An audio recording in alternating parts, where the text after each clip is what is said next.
USCIS has stopped automatically extending work permit renewals.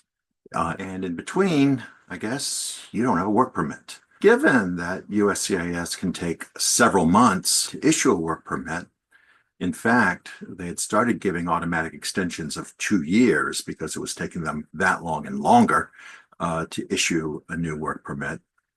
The best advice I can give to people is file your renewal application as soon as you can, and that is 6 months before it expires.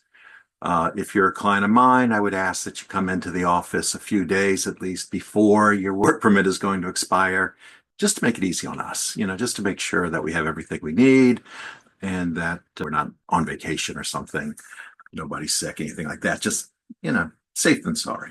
But really, that's the only advice that I can give until something changes, because there are going to be a lot of people who have been authorized to work and who legally should be allowed to work, who will not have the documentation to show that they can work.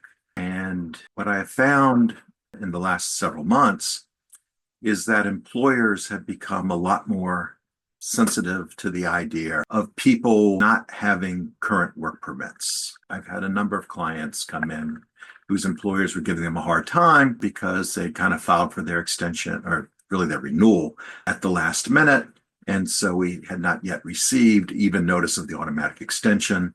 At least there I could write letters and give them receipt notices and things like that. And the employers, for the most part, seem to be okay.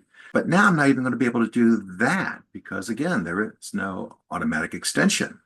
So the mere fact that I have filed the work permit, it's actually called employment authorization document, or EAD, but work permit renewal is actually, I guess, under the new rules, of no legal consequence whatsoever.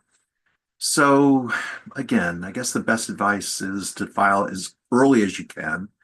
Hope that USCIS makes it a point to process these things, within those 6 months. And at a minimum, you've at least shortened the period of time between when your existing EAD expires and when the new work permit, the new employment authorization document, issues. Beyond that, all I can say is if we can be of any help, please don't hesitate to contact. Thank you.